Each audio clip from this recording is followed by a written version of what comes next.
Hello everyone, and thank you for joining us at today's webinar. Before we begin, I would like to acknowledge the traditional owners on the land in which we are meeting today. In my case, it's the beautiful lands of the Kondamuka people, and pay our respects to all elders, past, present and emerging. I'm Anne Livingston. I'm the chair of the Community Care Smart Assistive Technology Collaborative, and I will be moderating today's webinar, which is focusing on older people's services. What standards do we need? Learnings from the Progressive project. Before we start today, allow me to go over a few housekeeping points. We welcome any questions and you can do those directly through the chat pane, but I will let you know that all microphones have been muted in the interests of recording. Our webinar today is being hosted on our online platform, the Community Care Smart Assistive Technology Collaborative. The purpose of the collaborative is to provide and promote the use of smart assistive technology in service delivery and service provision throughout Australia and the world. These webinars are created based on the feedback and requests that we receive through the collaborative. And today's session is, we're welcoming back a long-term friend of the collaborative, Dr. Malcolm Fisk. Just a note, the collaborative is not promoting or endorsing any particular product, research entity or organisation. Rather, our webinars are to serve and inform viewers of various smart assistive technologies currently in development and or deployment and quality research around that. So over to Professor Malcolm Fisk. Malcolm has been a long-term collaborator. He's joined us many times in this country, and I hope we'll see him back here shortly.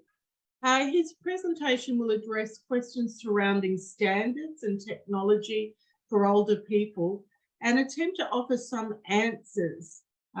Malcolm's presentation will draw on the outcomes of a project he led for the European Commission called the Progressive project that focused on standards relating to ICT and active and healthy ageing. This project, with regard to older people, identified 270 relevant standards for domains ranging from smart homes and transport to health and education.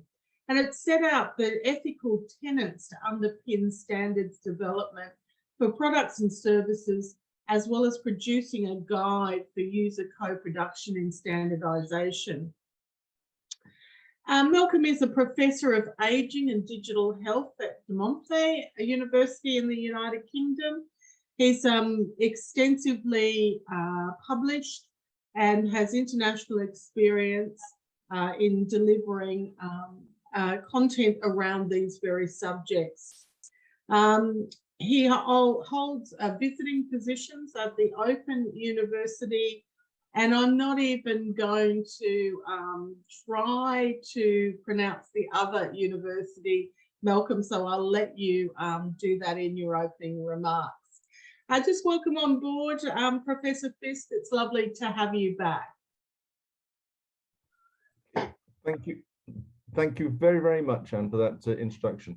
And just to fill in the gap, as it were, my other visiting professorship is with the University of Hradec Králové in the Czech Republic, and actually it's with their Institute of Social Work. So I'm very much concerned with them to examine how older people and other people who are social services or social work, social care clients and users actually are assisted or not by different kinds of technologies. And I've literally just come back from the Czech Republic, where I presented to a conference around these technologies, and even looked in particular, and this is a topic I'm sure that Anne and colleagues will want to examine in closer detail, issues around artificial intelligence, machine learning, and also even looking at issues around the metaverse, or what the metaverse might become, and what threats or opportunities that offers for us all, and also particularly for older people.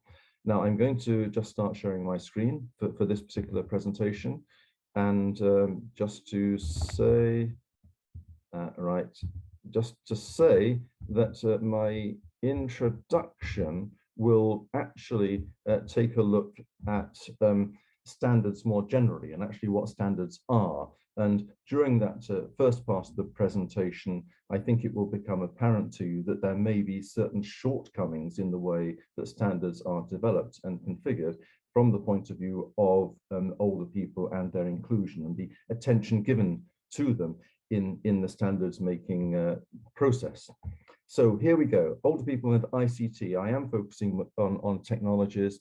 What standards do we need? I'm not sure I've got all the answers, but I've certainly got some pointers as to what kind of standards that we need.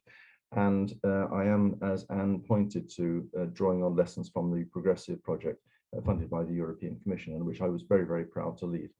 Anyway, here we go. Just thinking about standards more generally. Of course, they're important for trade, and therefore there are issues about the need for them to be accurate and fair, because those kind of parameters, if you like, can support different transactions that help our economies. There is a growing role, I think, in our digital world of standards as a substitute or indeed complementing legislation. And certainly, bearing in mind we live in this global world of trade and commerce, there's a necessity for international perspective. I put a question mark against necessity because there are some differences in perspective around the ethical issues underpinning standards, and indeed the issues for product design that may differ, for instance, for the European Union, as opposed to, for instance, the United States, who have got a very, very strongly commercial perspective. I think it would also be true of Australia as well, which is a little bit different, probably more in tune with the European perspectives, and therefore with a good emphasis on welfare issues, social issues, as well as commercial issues as well. So the frameworks, then, the crucial role of standards in providing frameworks is very much about promoting good governance. It is, or it should be, around ethical approaches to commerce, and certainly they should be inclusive in working with users, people, patients, and so forth, whether in any of the three main sectors. And now, and it's something I probably wouldn't have even mentioned 3 or 4 years ago, there is the big issue about the use of or collection of people's personal data, which becomes more and more relevant as we have artificial intelligence and machine learning, which of course is a subset of AI. So what we certainly need within standards is clarity around their contents. Contents must be relevant and so forth, and applicable. Who decides about those contents? Who is involved in standards development? And what controls are in place to ensure adequate involvement, adequate stakeholder inclusivity, and how the progress is then made towards a consensus of their views, which determines, of course, the shape of standards that come out from that process. So here we are. Here's a definition. The ISO definition of standards is: standards are documents established by consensus. Clearly, I've highlighted a few words here that I will look at a bit more. Established by consensus and approved by a recognized body that provide for common and repeated use, rules, regulations, or characteristics for activities and their results, aimed at the achievement of the optimum degree of order in a given context. And this definition, I would imagine, is probably accepted also by Standards Australia, but it's also accepted by the three main European standards bodies. So the ISO is very important in this. They kind of give that international and overview and perspective that others have signed into.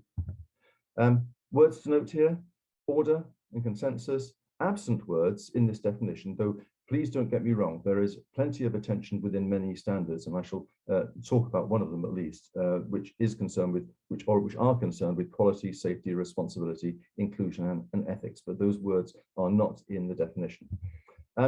Now, I just offer this as a little bit of a very, very short detour. There's this framework here, which I think is quite a useful one. It's the Cynefin framework. Cynefin actually is a Welsh word for habitat, but it actually is to help us help us with our decision making when we are faced with different kinds of problems. And if you look down the bottom left side of this matrix, really, isn't it, or diagram, you can see that sometimes we're faced with all kinds of chaotic information, which makes it very, very difficult for us to make decisions as to what is the best way forward. Complex is something where, again, we can see a certain element of chaos, but where we can probe and investigate, and we can start to make sense of it. Complicated means that we recognize there's a lot of elements to the decisions that we make, but simple is the kind of what they regard as best practice. I don't actually use the word best practice. I'll talk about good practice, but where you've got something which is fairly direct and we can respond to with some kind of simple, straightforward, some kind of straightforward way of dealing with any particular problem.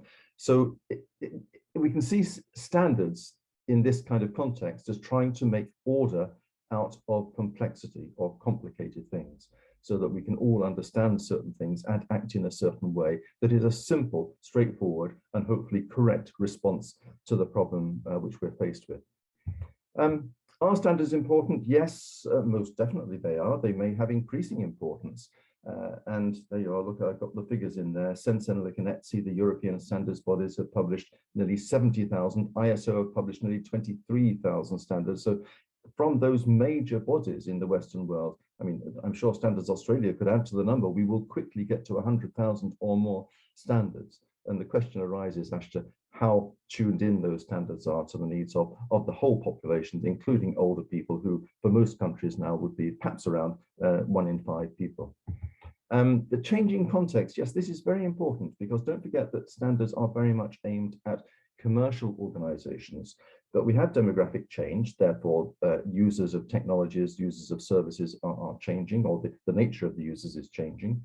We have rapid technological change. I've mentioned AI, artificial intelligence, and we have other associated things like robotics, smart homes, Internet of Things, all these kind of things that are in the mix. And sometimes there's quite a lot of hype around these things. So we have to guard against being taken in by some of the commercial messages around some of these developments, and try and have a sensible way of thinking about what role standards can play in order to control or to guide the development of these kinds of technologies. We have perhaps got increasing social division and unrest. We have greater unemployment, actually fostered to some extent by automation and technological change. We may have a situation of poorer health developing, certainly in many countries, even in the more advanced countries, and because of the perhaps lack of investment in health services, perhaps because to some extent of greater longevity. And we have clearly some real challenges about environmental degradation, which you certainly know about in Australia. And the question arises, is there a changing role for standards here? Because they do link very much to the ISO, the commercial perspective. But of course, within the commercial world, there's a lot of attention, a lot more attention being given to things around corporate social responsibility.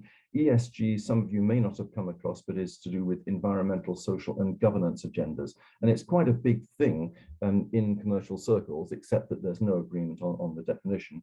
But the broader issue is that there is increasing attention, and there must be increasing attention to issues around human rights, ethics, and so forth within the world of commerce and within the world of standards. And there's a question here, a bigger question, maybe someone should write a paper on it, me included, as to whether or not standards should be actually guiding or trying to change the commercial context in order to make it more socially responsible, to make it more ethical, or whether standards simply follow the kind of commercial trends that may be narrowly focused on making money and actually not giving enough attention to some of the other factors that we'd all be concerned with. Now, my focus, here we go, older people, ICT, homes and communities. So I suppose one important point to make at the outset is that when we are talking about technologies and older people, we are not talking necessarily at institutional solutions. We're not talking about care homes and the like, or hospitals. We're talking about most of, or all older people who have a variety of needs, most of whom are living perfectly well independently, engaged in work, engaged in social activity, and all the rest of it. So it's much more than health, though health, of course, is one of the menu of things that people want from the technologies that they want to access, or the services they want to use, I should say, and so forth, or the technologies they want to buy, purchase, and use as well.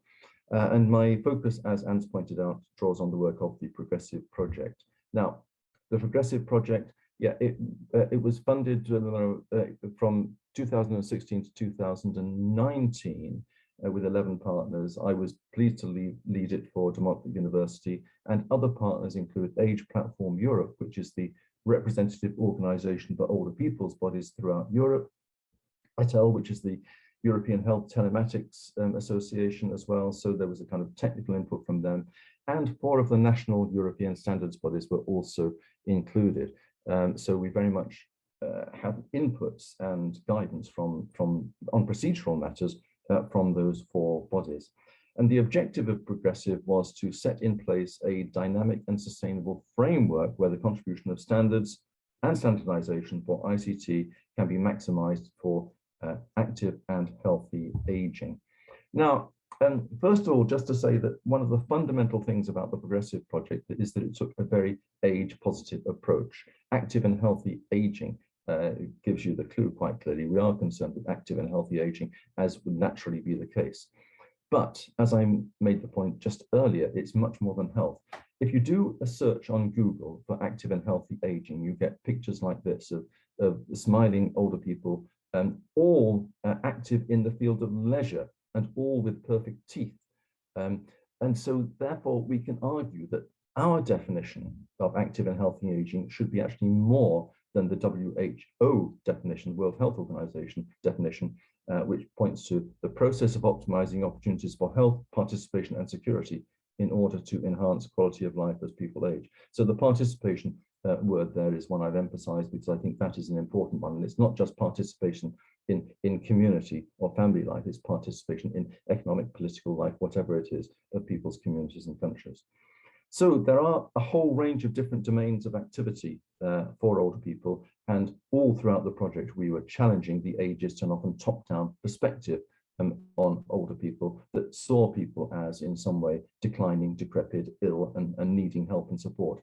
So we were very careful throughout in the use of images, and certainly would recognize this kind of image as narrow, idealized, and focused on leisure, which is just one domain out of many domains, and therefore signals the fact that older people may not be contributors to economy and other aspects of our lives. So with regard to different domains of activities, I mean, these are the kind of images that we actually used in these are progressive images, showing people active and in work and trying to get this notion across to people who are responding to the project and to the standards bodies, that actually older people are more than just people who have health and support needs, engagement, involvement, work, and so on. Older people as net contributors to our economies, to our society, and so forth. This diagram was one that we produced even before we actually got the support of the European Commission to do the work. And I know it's complicated, but you can see there's 4 kind of blue boxes, which we could regard as the domains. Age-friendly communities is one of them. Reformed and empowering services, emphasis there on the word empowerment. Accessible, affordable, supportive homes. Yes, homes are important, even though we need to recognize that older people, all people are out and about doing lots of different things. So it's not just an institutional thing here. And here we are, active, healthy, and empowered older people, the word empowered coming in again. Now, there are some of these particular fields, 22 fields here, which have particular relevance. There is one missing, which we should have put in there at that time, which was around outdoor activities and so forth, and outdoor space and the way that older people use that space. But there's clearly some here where we would now give much greater emphasis around, here we are, D1, for instance, in the middle of the top there, standards for privacy and confidentiality, including personal data. And there's other things down here which clearly do cover smart buildings and workplaces, smart homes, utility services, all sorts of different things. Right, so key outcomes from the Progressive Project were a whole number of events which challenged the standards bodies around the inclusiveness of their procedures. Those of you that have come into contact with standards development know it is a very, very disciplined procedure. within which there is limited scope for consultation, engagement, involvement of older people. And what has been surprising to me, and things may change because there were some experiments being done by the ISO, but what is a bit of a mystery to me is why there hasn't been more emphasis on drawing in people, older people, or their representative organizations online into the standards making process, because it's very, very difficult to, and very expensive for people to travel to, to Hong Kong, Cincinnati, or wherever for a meeting of a standards body in order to work on the detail of particular guidelines, standards for use in any commercial field. The big companies, of course, who have vested interests in the outcomes of standards framework to support their needs are, of course, able to afford that kind of traveling, and therefore that can adversely affect on the extent of inclusion of the range of different stakeholder groups that should possibly be included, certainly where older people are concerned, or where older people are going to be the main users of the standards or the products that emerge from those standards is concerned. So progressive help to broaden perspectives on active and healthy aging through recognition of the different domains, which I pointed to. Also, as Anne mentioned, that we did set out some ethical tenets. I will come on to those. And we also developed this database of standards relating to ICT and active and healthy aging, and the guide to user co-production. I'm going to whistle through those fairly quickly. These are the 9 ethical tenets that we put forward. Now, we could come to a different kind of permutation of these, and you'll see that some of them do link together. But this is quite a good starting point, and there's other frameworks that have pointed to other tenets that we might have included, but we didn't. But this is certainly a good starting point, and it certainly reflects an ethos of inclusion and recognizing things from older people's perspectives, as opposed to the commercial service provider product development perspective. So accessibility and usability, you would expect to be there. Affordability, you probably would expect to be there, but there's no point having a good product or service for older people if people just can't use it or access it. And I guess there's also potentially another issue for activity around services that need communications networks, the internet, broadband services and things like this that can help with regard to that. Autonomy and empowerment. There is an issue about autonomy, by the way, which needs to be rethought, bearing in mind artificial intelligence and machine learning, and the extent to which we do need to trust people who develop the technologies allegedly for our benefit in our older age. But clearly empowerment relates to the issue of control, and the control that people have over the services or the products that they use. Beneficence and non-maleficence, which you know that together with autonomy and social justice are the 4 biomedical principles that came out from used regularly now, but certainly maybe not sufficient in the context of older people, as we recognize human rights agendas and so forth at the moment. But nevertheless, clearly we're concerned with doing good and not doing harm. Care, protection and support, very relevant for people who are the most vulnerable. Equity, equality and justice, yes, and of course there are some fears around AI and the extent to which that may actually increase inequality and the social divisions and everything else that we're concerned about at the moment, as well as bring us all sorts of benefits as well. Inclusion, non-discrimination and social impact.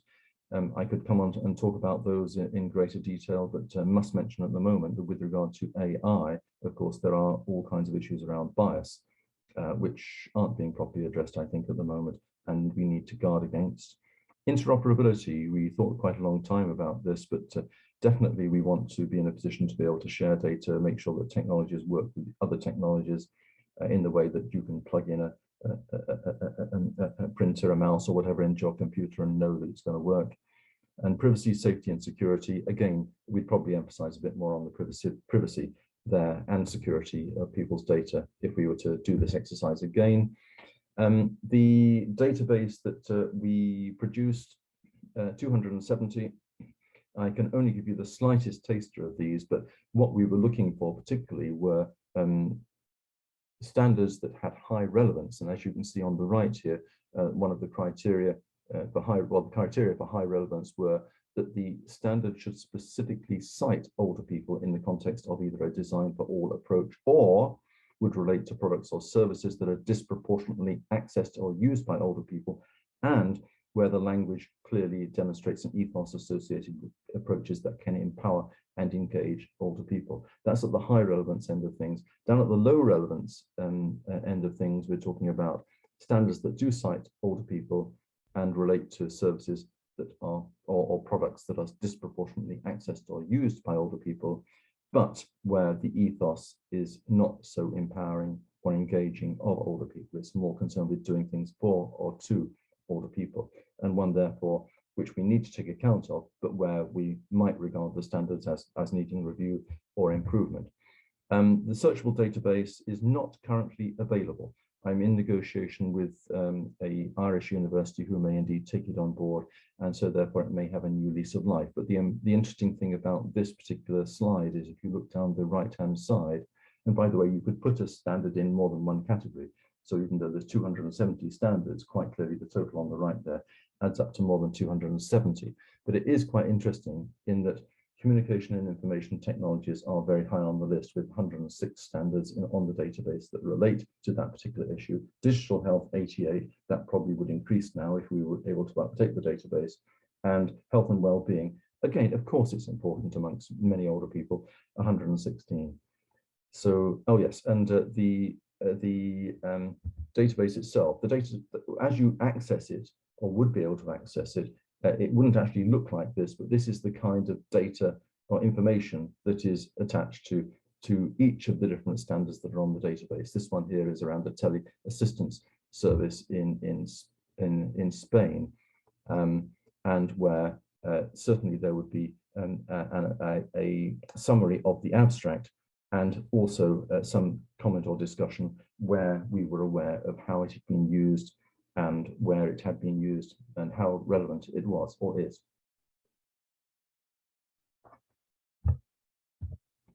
Right. Oh, the guide to co-production, the final main outcome, it can be accessed now, and there's a link there. It was led by NEN, the Dutch standards body, one of the 4 included in the project. A strong focus on inclusion, and the intention, as stated here, was to bring fresh thinking to improve the legitimacy of standards because of the involvement of a wider range of people in the development of standards, including older people. And it offers a range of different co-production methodologies and gives some specific attention to older people. Highlighted there also improved legitimacy of standards. And I guess the implication is that when it comes to older people, some standards do not have the extent of legitimacy that we would want. Now, stakeholder inclusion, I've mentioned this, and just to give it a little bit more emphasis, there are, of course, for any standard, a range of stakeholders. And I've listed here industry stakeholders, consumers, academic and research bodies, certification and accreditation bodies, non-government organizations, governments, and workers. And the objective before a standard is released or completed is that there should be consensus, i.e. a general agreement.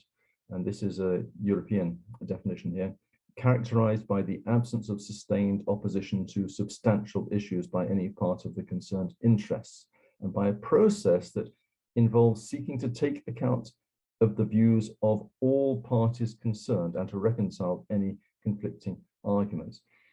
A cynic amongst people attending this webinar might be to say, well, if you don't consult older people adequately on standards that are relevant to them, then of course you're not going to perhaps encounter too many conflicting arguments. So consensus becomes easier in that kind of context.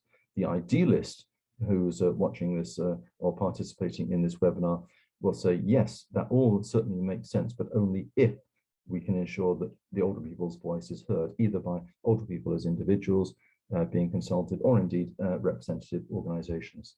So consensus is an important part of the producing standards. And a fundamental point here, that there are some imperatives as to why there needs to be more attention to older people within the world of standards. Yes, of course, you know the demographic agenda. The number of older people with support needs is increasing. But so, don't forget, is the number of older people without support needs. So, and we also well, this in fact points to the fact that this is a political agenda rather than a demographic agenda. So the key issue is how to keep older people engaged, contributing, involved, so that they can be paying their taxes as much as everybody else in order to help the minority of older people who may have particular support needs. It means if we think in terms of active older people as well as those who are more dependent, that we start to understand that aging is a multifaceted issue, not a demographic one, concerned with inclusion, involvement, and indeed potentially the end of the statutory retirement ages, so that people are not forced out of the workforce and into a kind of retirement leisure, but actually are able to continue to work and therefore contribute to our economies. And it also means if we start thinking about the broader range of older people and their involvement, that we do recognize that services and products must reflect a kind of ethical consciousness of this and not think in terms of older people, health, dependency. I'm going to give you some examples of some standards which are relevant and just help our thinking. Two of these are generic and two of them a little bit more specific in the field of telehealth and of course linked to ICT technologies and so forth. There are more probably in the last 2 years which could be given attention in relation to, for instance, robots, the Internet of Things, and crucially artificial intelligence and machine learning. So if I were to get the chance to focus on these things, those are some of the things I would be looking at. Now, this is an interesting and perhaps insufficiently recognized standard or guide, I should say, from ISO. And it came out in 2010, a guide to social responsibility. Interestingly, this is not actually an official standard. It's not supposed to be used for auditing, but actually it is in many, many countries. In fact, quite a lot of countries have adopted this as a kind of, as helping to enforce their perspective, their ethical perspective around CSR, corporate social responsibility. It is actually controversial because the ISO have been reluctant to review it. And in fact, the consensus amongst the different standards bodies was just marginally in favor of not reviewing this guide, despite the fact that with communications technologies developing so rapidly since 2010, that there was actually a real need for this to be reviewed, and other factors about globalization and so forth that suggested there is a real need to review this guide. I shall come on to this in a moment. But crucial is the fact that they are looking at 6 key ethical issues, again, suggesting that standards could and should have a wider perspective than just making money from products and services, community involvement and development, human rights, consumer issues, labor practices, fair operating practices, and the environment. And we can certainly see older people there within consumer issues, also in community involvement and development and so forth. Human rights, of course, applies there. In fact, this particular guide did actually come through a human rights route from the United Nations. Now, it has actually now been adopted as a European standard. And this was because effectively the ISO were not going to review it. And the agenda has moved forward with a CWA, which is a CEN workshop agreement.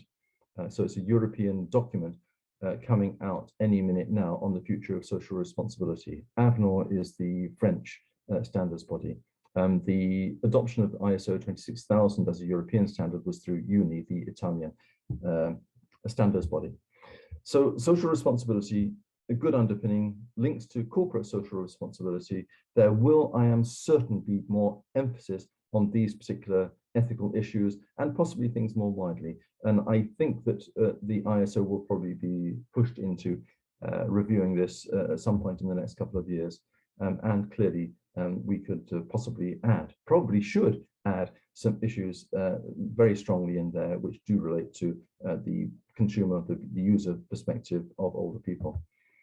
There's some European guidelines as well that came out of a European project called the PUX guidelines, Personal User Experience Guidelines. Excuse the jargon. Some of you will have come across UX for user experience.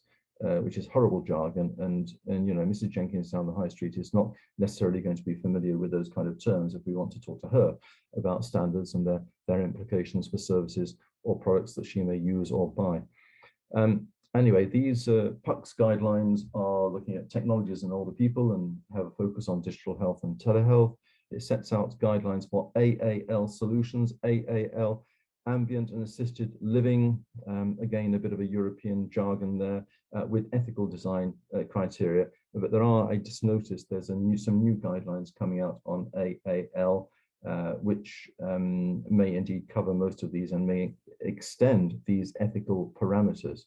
But you'll see here this list, and you can think about this in the context of what I said for progressive. Adaptability, ability to override a system's choices, so where a user has an on-off switch, and which can help that person to use it in the way that they want, or indeed give them extra privacy, some memory for user choices, so you can come back and use things again in ways that work for you. Non-stigmatizing, very important, because so many technologies can be seen as intrusive or institutional when you actually want to have the functionality for yourself when you're on the move or when you're at home. Responsive, yes, to your needs. Simple and easy to use. Human-friendly, yes, and we could say without regular and awkward and difficult software updates and things like this. Respecting rights around personal information and privacy, yes. Able to be personalized and enabling consent. There's another debate to be had about consent. Probably we don't have time to talk about it today. The ISO TS technical standard 13131 is an important one in the world of telehealth, and it does include a range of different specialisms under the umbrella of telehealth, which is in the box on the right here. So you can see there telemonitoring, telemedicine, telecare, medical apps, alarm systems, and so forth. We could extend that list now. We really could, because you've got, of course, virtual video consultations and things like this that could be included in a new list. But this is coordinated by ANSI, the American standards body, focuses on risks, quality, safety, and continuity of care, and human resources and technology management. So the ethical part of this is not strong, but of course you can say quality, safety, continuity of care are indeed themselves technical parameters. It references other standards, and there are various case studies that are offered. And here are the quality characteristics on the left: accessibility, accountability, appropriateness, confidentiality, inclusivity, safety, transparency, and usability. I think we would put a tick in the box for all of those. By the way, none of these, of course, mention empowerment and stuff like that. And the quality objectives are also of clear significance. And the appeal here is for them to be established for any service, infrastructure, or operation that is guided by those particular standards.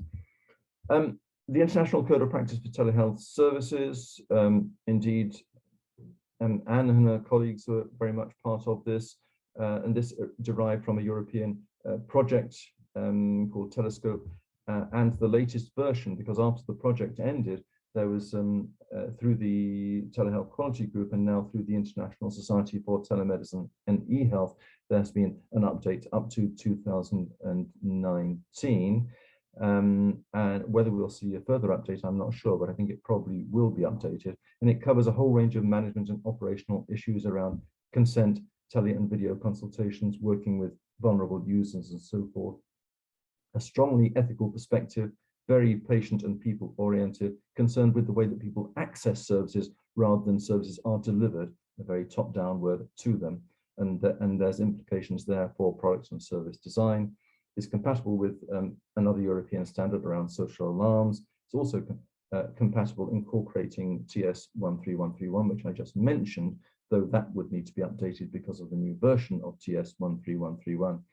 And it covers a wide range of domains from falls monitoring to mHealth, which I'll come on to in a moment. And there's a framework also set up for assessments and accreditation or certification to be made against that particular code. And it is now being taken up in several countries, a few, I should say, few countries it really is, in the Middle East. And here are the domains here: health and motivational coaching, vital signs monitoring, tele and video consultation, rehabilitation and reablement, medication prompts, all these kind of things, falls monitoring. all these kind of things with which you will be familiar. So there we have it. We have a changing position of standards, possibly an increasing need for standards, though of course everything does not need to be standardized, and there are many things which are to do with personal services that may not lend themselves to standardization. There is definitely a demand for strong ethical consciousness amongst standards and amongst standards makers, and I believe that that need for that ethical consciousness is increasing because of some of the societal issues and world issues that we're facing at the moment. Standards as we have them now can reflect narrow and often ageist viewpoints and fail to consider the wider domains and the fact that most older people are making active societal contributions. And the Progressive project itself offers some important insights with some limited but worthy outputs, including the database and the ethical tenets, and certainly has been successful in influencing European national standards bodies and CEN, one of the main standards development bodies for the European Union. It does offer an opportunity for ongoing work, and this webinar, by the way, has prompted me to look at some of the outputs of Progressive and realize how important they are. Crucially, of course, it and this presentation here has brought ethical issues to the foreground. The key question is, where do we go from here, and how can the work of Progressive be built on? Thank you very much. Diolch yn fawr.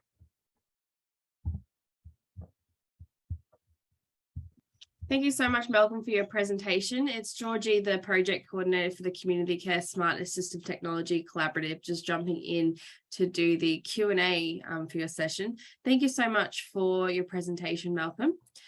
Our collaborative has been inundated with questions regarding your presentation, and I just wanted to go through a couple of those if I could.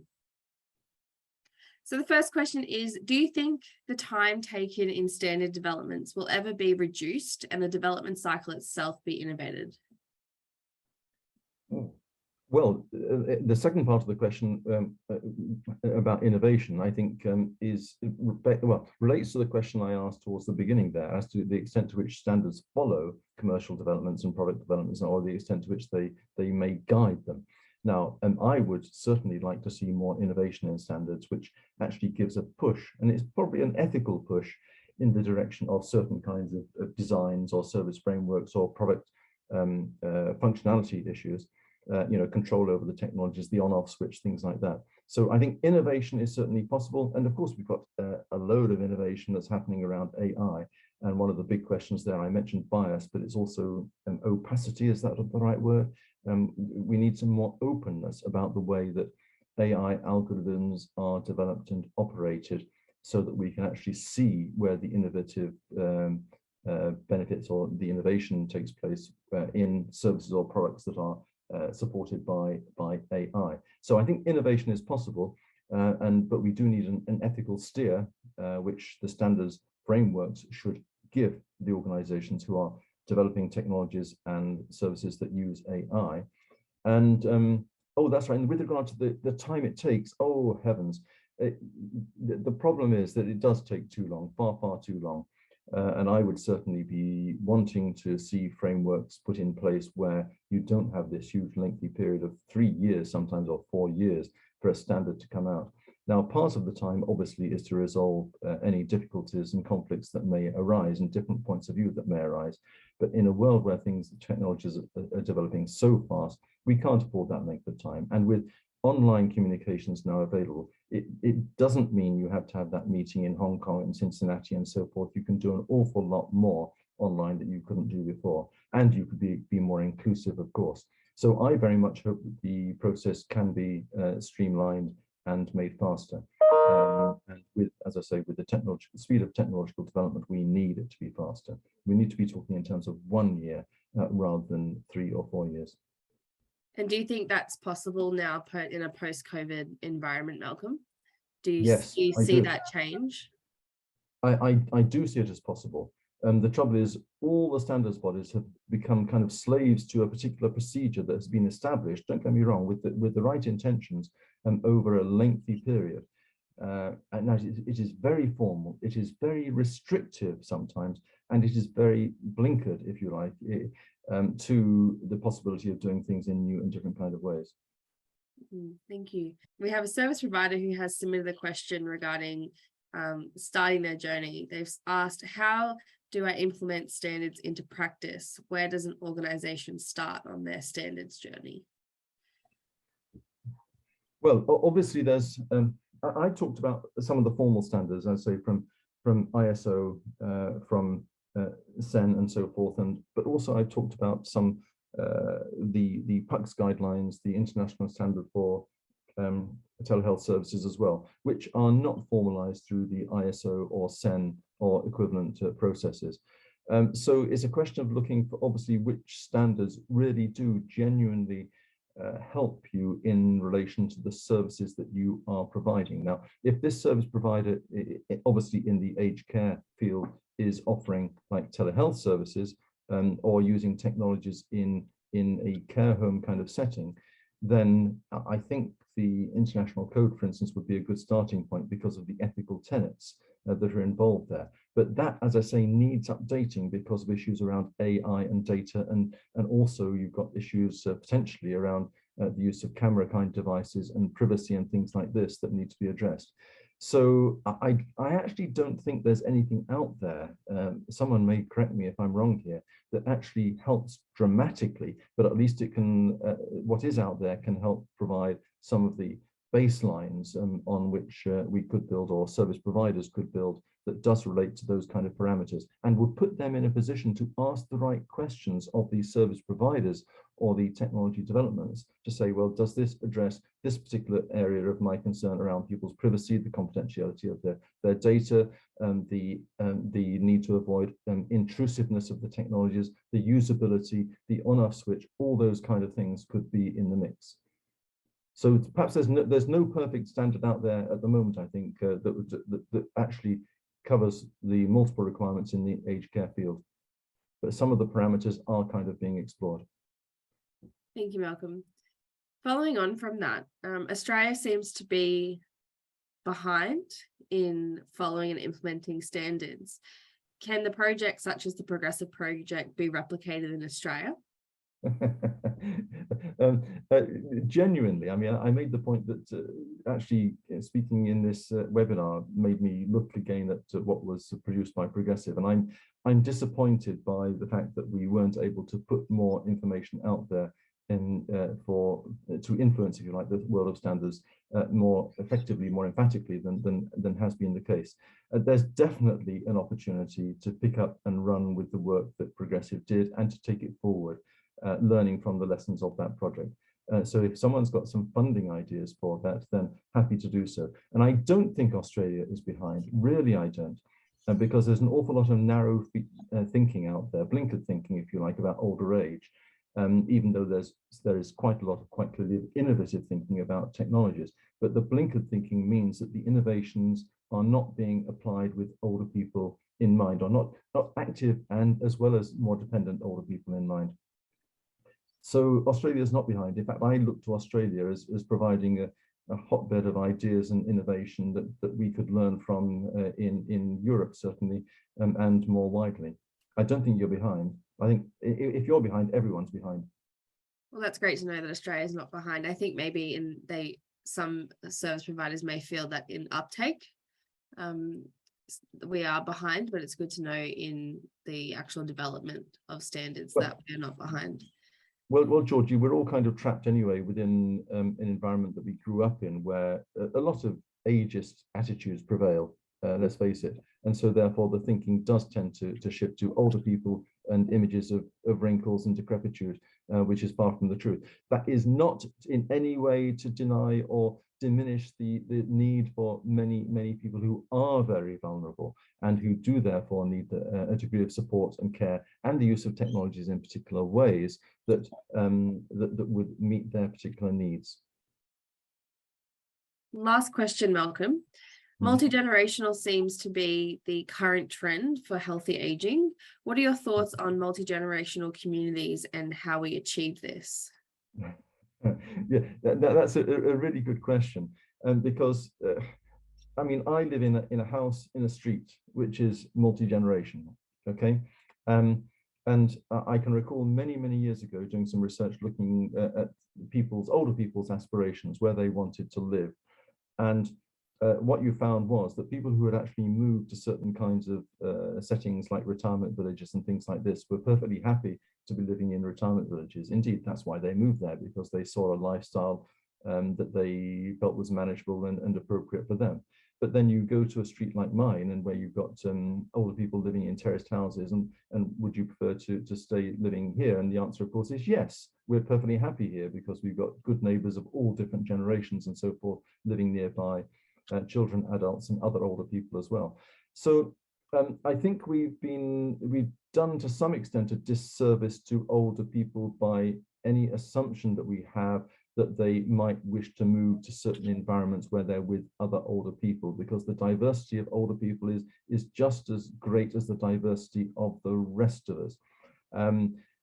But very often they are driven, or some older people are driven to move to other forms of housing because the housing itself is better. Maybe they have a larger house that's difficult to manage. Maybe they have a house which is in poor condition. So it makes it easier for them to move to somewhere which provides some element of communal living. Or indeed, they may feel that that kind of environment provides them with additional security, in which case we are letting older people down by not providing the degree of security that they should have and the rest of us should have in our ordinary communities. I forget what the question was, Georgie. I'm sorry, I've rambled on a little bit there. But what we need is good housing, affordable housing, and accessible and usable housing with the different services that are needed, which include, by the way, now internet services, so that people can access information and services or work opportunities, learning opportunities, and so forth in the ways that suit them, and which give them control over the technologies, safeguard their data and all the rest of it wherever they live. Design is important here. Design of the services and technologies is important here, to be non-intrusive, to be ethically framed, if you like, and acknowledge the diversity of older people. Thank you for answering our questions, Malcolm, and for your presentation today. We will be posting the webinar on the Smart Assistive Technology Collaborative. So if you haven't already done so, please go online and register. You will also gain access to hundreds of resources, exclusive events and forums on assistive technology and innovation in community care. If you have any further questions or inquiries, please email us on sat@communityresourcing.com.au. Once again, I would like to thank the members of the collaborative research team and today's guest speaker, Professor Malcolm Fisk. Thank you everyone for attending today's webinar. Thank you.